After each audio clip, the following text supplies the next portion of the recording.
Impress न करती है मैंने तेरी बात सोनी है। हेलो दोस्तों, मेरा नाम है पवन त्यागी और आज मैं आपके सामने अपने लेक्चर 4 जो कि बायोलॉजी का हमारा चल रहा था, जिसमें हमारा टॉपिक चल रहा है आज चलेगा जो ब्लड कॉर्पस्कल्स या ब्लड सेल्स। इससे पहले हम 3 वीडियो में हम बात कर चुके हैं बायोलॉजी में हमने चलाया था।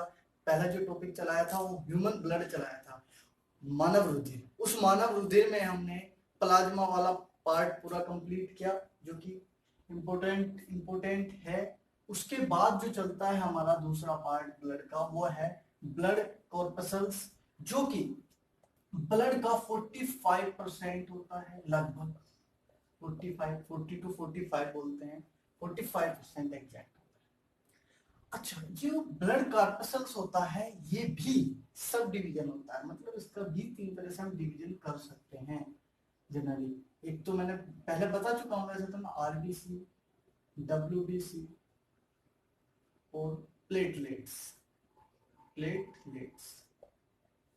3 तरह की हम इसमें बात करेंगे, आरबीसी, डब्ल्यूबीसी, प्लेटलेट्स। ठीक है, इनके बारे में वैसे तो मैं बता चुका हूं, फिर भी बता देता हूं। ये हमारी बॉडी में मिलियंस में होती है।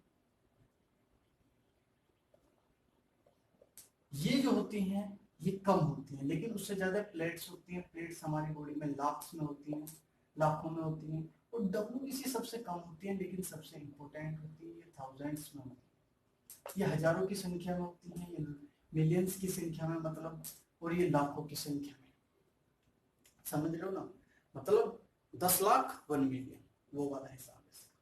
अब बात करते हैं दोस्तों हम कि एक इनका हमने रेशियो भी बताया था कि डब्ल्यूबीसी और आरबीसी का जनरली रेशियो दिया जाता है, आरबीसी और डब्ल्यूबीसी। डब्ल्यूबीसी जहां 1 है वहीं आरबीसी 600 है। ठीक है ना, ये बात हम कर चुके, लेकिन फिर भी एक बार। अब बात आती है दोस्तों कि डब्ल्यूबीसी, आरबीसी, प्लेटलेट्स ये बनती कहाँ है। ये आता है ना जनरली, ये बनती हैं अस्थि मज्जा। अस्थि मज्जा क्या होता है, इंग्लिश में बोले तो बोन मैरो। कहाँ बनती है इनका, अगर मैं फॉर्मेशन की बात करता हूँ, फॉर्मेशन ब्लड कॉर्पस्कल्स अगर जो बात करता हूँ फॉर्मेशन की, तो ये जो बनती है हमारी, ये अस्थि मज्जा में बनती है। बोन मैरो, अस्थि मज्जा, बोन मैरो में ये बनती है। ये जनरली क्वेश्चन आता है कि भाई जो हमारी ब्लड कॉर्पस्कल्स होती हैं वो उनका फॉर्मेशन, उनका निर्माण कहाँ पर होता है, तो उनका निर्माण बोन मैरो या अस्थि मज्जा में होता है। हाँ, बात एक ये भी आती है कि भाई इनका फॉर्मेशन होता है तो इनकी डेथ कहाँ होती है, मृत्यु कहाँ होती है, तो स्पिलन बोलते हैं, स्पिलन। और इसी स्पिलन को हम ग्रेवयार्ड ऑफ ब्लड सेल्स का भी बोलते हैं। क्या बोलते हैं सर, ये क्वेश्चन ये भी इंपॉर्टेंट है कि भाई कब्र, हमारे क्या मानव रुधिर की जो कब्र होती है वो स्पिलन ही होता है, क्योंकि इसमें बनती है हमारी ब्लड सेल्स। तो क्या बोल सकते हैं, graveyard of blood corpuscles, graveyard of blood corpuscles, या बोल सकते हैं, हाँ इनको एक चीज और बोलते हैं, ब्लड बैंक। क्या बात है, ब्लड बैंक, ये भी बात है, ब्लड बैंक ऑफ बॉडी, क्योंकि बॉडी की जितनी भी हिम्मत है sir, blood bank of body पूरा लिखी हुई है। ठीक है, तो आपकी बात समझ में आई होगी कि फॉर्मेशन कहाँ होता है, बोन मैरो अस्थि मज्जा में होता है, और स्पिलन मतलब डेथ, यानी डेथ, इनकी मृत्यु कहाँ होती है, तो मृत्यु होती है स्पिलन। स्पिलन को क्या बोलते हैं, ग्रेवयार्ड ऑफ ब्लड कॉर्पस्कल्स या ब्लड बैंक ऑफ बॉडी। अब बात करेंगे हम इनके दोस्तों, अगर जो बात एक आती है कि भ्रूण अवस्था जो होती है ना, भ्रूण अवस्था, या इसको बोलते हैं एम्ब्रियोटिक स्टेज। इसमें जब एक माँ के पेट में होते हैं तब ये भ्रूण अवस्था होती है। तो इसमें हमारी जो ब्लड कॉर्पस्कल्स हैं वो कहाँ बनती हैं और कहाँ मरती हैं, मतलब कहाँ निर्माण होता है और कहाँ मतलब इनकी मृत्यु होती है, समझ सकते हैं। तो ये होती है हमारी डब्ल्यूबीसी, आरबीसी, प्लेटलेट, इन तीनों की होती है कहाँ, लीवर के अंदर, यकृत के अंदर। किसके अंदर, ये मैंने शायद कल भी बात बताई थी क्योंकि इनका फॉर्मेशन भी बता देता हूँ पूरा, इनका फॉर्मेशन भी मतलब इनका निर्माण भी और इनकी डेप्थ भी, जब हम एम्ब्रोइटिक या भ्रूण अवस्था में होते हैं तब जो हमारी ब्लड कॉर्पसल्स होती हैं वो बनती भी लीवर के अंदर ही हैं और मरती भी लीवर के अंदर ही है। ये जनरली क्वेश्चन इंपोर्टेंट है। चलिए दोस्तों अब बात करते हैं हम इसको, अब बात करेंगे हम आरबीसी की। पहली बात कर लेते हैं जो इसका पहला टाइप है आरबीसी, जिसे बोलते हैं लाल रक्त कणिकाएं। क्या बोलते हैं? रेड ब्लड कॉर्पसल्स, जो कि ये तो आप जानते भी होंगे, रेड ब्लड कॉर्पसल्स, ये सेल भी बोल सकते हैं कॉर्पसल्स, ठीक है ना, जिन्हें बोलते हैं लाल रक्त कणिकाएं कॉर्पसल्स या कण। दोस्तों बात आती है कि आरबीसी का रासायनिक नाम, ये जनरली आ जाता है साइंटिफिक नेम, क्या इसका साइंटिफिक नेम, क्योंकि मैंने बताया था कि जैसे कि जो भी चीजें हैं उनका एक तो नाम नॉर्मल होता है, एक साइंटिफिक नेम जरूर होता है, चाहे वो ह्यूमन हो चाहे वो कोई एनिमल हो। लेकिन ये जो आरबीसी, ये जो टॉपिक है ब्लड के अंदर, इनके भी साइंटिफिक नेम है, क्योंकि साइंस में तो साइंटिफिक नाम का ही अकॉर्डिंग बात चलती होगी, हमें तो नॉर्मली रेड ब्लड कॉर्पसल्स वगैरह, लेकिन इनका साइंटिफिक नेम इसी वजह से पूछा भी जाता है कि क्या पता हम अवेयर भी हैं इस बारे में कि साइंटिफिक नेम का हमें पता भी है। तो जो इसका रासायनिक नेम कह सकते हैं, मतलब केमिकल नेम बोल रहा हूँ मैं, या वैज्ञानिक नेम, मैंने रासायनिक नेम बोला, वैज्ञानिक नेम भी बोल देते हैं साइंटिफिक नेम, वो क्या नाम होता है इसका? एरियोथ्रोकाइट्स या एरियोथ्रोसाइट्स भी बोल सकते हैं इसको। ये सबका होता है, लेकिन जनरली डब्ल्यूबीसी का भी मिलेगा, प्लेटलेट्स का भी मिलेगा अलग अलग, लेकिन जो आरबीसी है इसका एरिथ्रोकाइट्स जो नाम है ये जनरली एग्जाम में पूछा गया है, कई बार पूछा गया है। तो पहले तो बात कर ली हमने इसके साइंटिफिक नेम की, सिंपल आप याद रख सकते हैं एरिथ्रोकाइट्स, हिंदी इंग्लिश में यही लिखा जाएगा।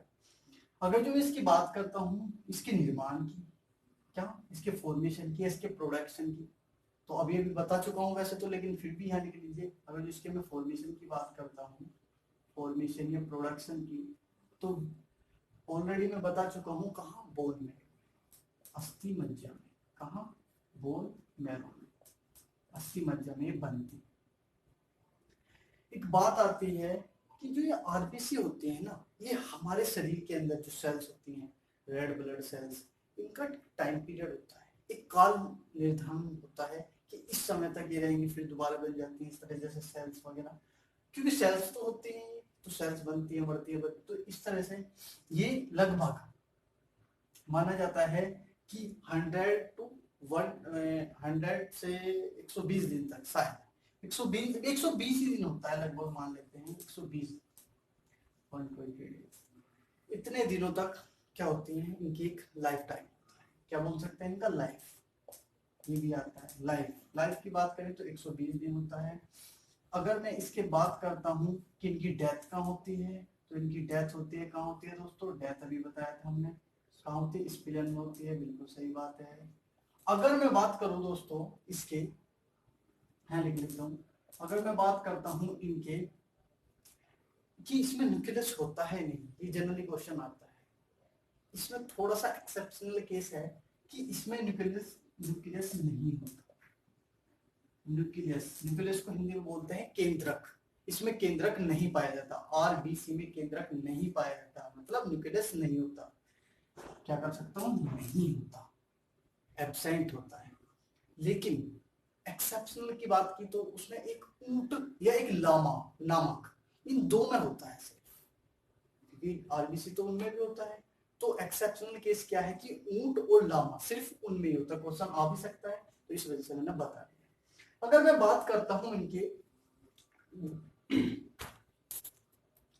न्यूक्लियस, अब मैंने बात बताई आपको कि इसमें न्यूक्लियस नहीं होता, तो एक बात आपको समझ में आई होगी, न्यूक्लियस नहीं होता, इसमें डीएनए भी नहीं होता होगा, डीएनए भी इसमें एब्सेंस होता है, सिंपल सी बात है, डीएनए जाते थे ना, डीएनए भी नहीं होता होगा जीन्स वाला।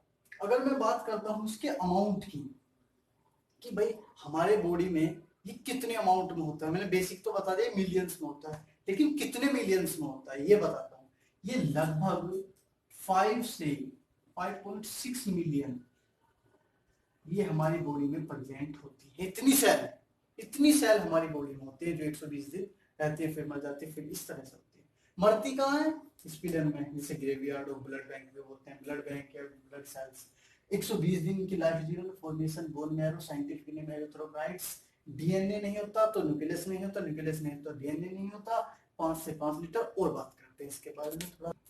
दोस्तों बात करते हैं हम अपने आरबीसी के कुछ फैक्ट्स, जैसे कि अगर जो हम सोने वाली अवस्था में एट स्लीपिंग, जब हम सोते हैं तो जो हमारी ये आरबीसी सेल्स है ना, ये घटती हैं, डिक्रीज होती हैं। कितनी डिक्रीज होती हैं? डिक्रीज माने कम होना। डिक्रीज कितनी होती है? डिक्रीज ये होती है लगभग 5%। ये हमारी घट जाती है। तो अच्छा घट जाती है तो बढ़ती कब है? बढ़ती जब है जब हाइट पे जाती है। ठीक है, आपको बता देता हूँ। अगर जो मैं एट हाइट, अगर जो मैं किसी हाइट पर हूँ, हाइट का भी लिख देता हूँ। हाइट कितनी? अगर जो मैं 4200 मीटर हाइट पर हूँ, 4200 मीटर हाइट पर हूँ, तो ये 30% बढ़ जाती है। 30% बढ़ेंगी मीन्स इंक्रीज होती है। क्या होती है? इंक्रीज, बढ़ जाती है। बात समझ में आई ना यहाँ तक? जी। अगर जो हम सोने वाली अवस्था में तो ये 5% घटती है। अगर जो हम ऊपर किसी हाइट पर हैं, हाइट का भी बता दिया मैंने, 4200 मीटर, तो ये 30% बढ़ेंगे। ये आपके समझ में आ गया होगा। अगर मैं बात करता हूँ आरबीसी की डिफिशियंसी की, डिफिशियंसी मतलब बीमारी की। अगर जो मैं आरबीसी की डिफिशियंसी भी कह सकते हैं, डिसीज टाइप भी कह सकते हैं, तो एक तो होती है एनीमिया, जिसे बोलते हैं हम खून की कमी, एनीमिया। एक होती है पोलिस्थेरेमिया, बोल सकते हैं पोलिस्थेरेमी होती है शायद, पोलिस्थेरेमिया। ठीक है, ये दो बीमारी जनरली होती है। ठीक है, ये डिफिशियंसी होती है। अगर जो हमारे में कम हो, अगर जो आरबीसी की कमी है तो ये वाली बीमारी हो सकती है। दोस्तों आपके माइंड में एक बात आ रही होगी कि जो ये आरबीसी है, रेड ब्लड, इसका रेड ब्लड नाम क्यों रखा? माइंड में ही आ रहा होगा। तो मैं एक बात बता देता हूँ। आरबीसी, आरबीसी मतलब रेड ब्लड कॉर्पस्कल्स। इसमें एक प्रोटीन टाइप समझ सकते हैं आप। एक चीज होती है जिसे बोलते हैं हम क्या? हीमोग्लोबिन। हीमोग्लोबिन में क्या होता है? आयरन होता है। और आयरन क्या करता है? रेड कलर प्रोवाइड करता है। इसी वजह से हमारा खून का रंग लाल होता है। हीमोग्लोबिन, हीमोग्लोबिन, जो ये हीमोग्लोबिन होता है ना, इसके अंदर आयरन होता है। आयरन माने Fe। और ये आयरन की वजह से क्या ये प्रोवाइड करता है? क्या करता है? Red colour. और रेड कलर की वजह से ही हमारा जो ब्लड कलर सेल्स है वो रेड हो जाती है। इसी वजह से हमारा जो खून होता है वो लाल दिखता है। और हमको ये भी पता है कि सबसे ज्यादा जो होती है मिलियंस में होती है, मिलियंस में होती है, तो ज्यादा होंगी, तो इसी वजह से रेड कलर होता है। वो होती है डब्ल्यूबीसी प्लेटलेट है, लेकिन जो हमारे ब्लड में होती है वो आरबीसी ज्यादा होती है। ठीक है, अब बात करते हैं हम इनके फंक्शन की।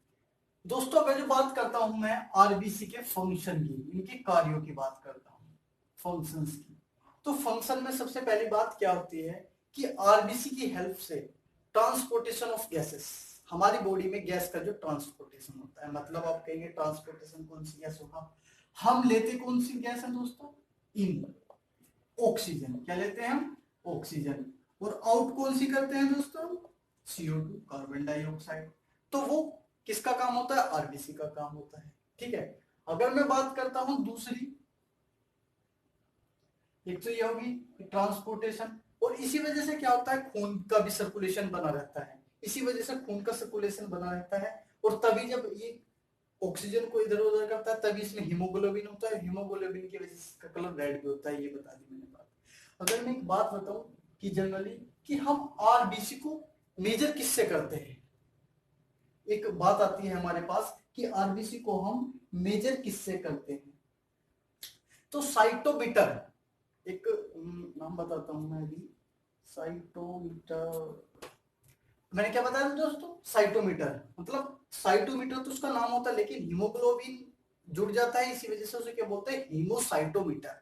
मतलब कभी कभी पूछ ले कि भाई आरबीसी जो है इनको हम मेजर किस में करते हैं, मेजर करने की ऐसी क्या यूनिट है, तो ऐसी यूनिट जो है, ऐसा क्या बोल सकते हैं यंत्र है, तो उसे बोलते हैं हीमोसाइटोमीटर। क्या बोलते हैं, हीमोसाइटोमीटर। ठीक है, हीमोसाइटोमीटर, इंग्लिश हिंदी दोनों में हीमोसाइटोमीटर। दोस्तों इस तरह से आरबीसी का हमने पूरा डिटेल करा। अब बात करेंगे हम डब्ल्यूबीसी और प्लेटलेट की, तो वो दूसरी वीडियो में करेंगे क्योंकि थोड़ा डिटेल हो जाता है, तो दूसरी वीडियो में करेंगे।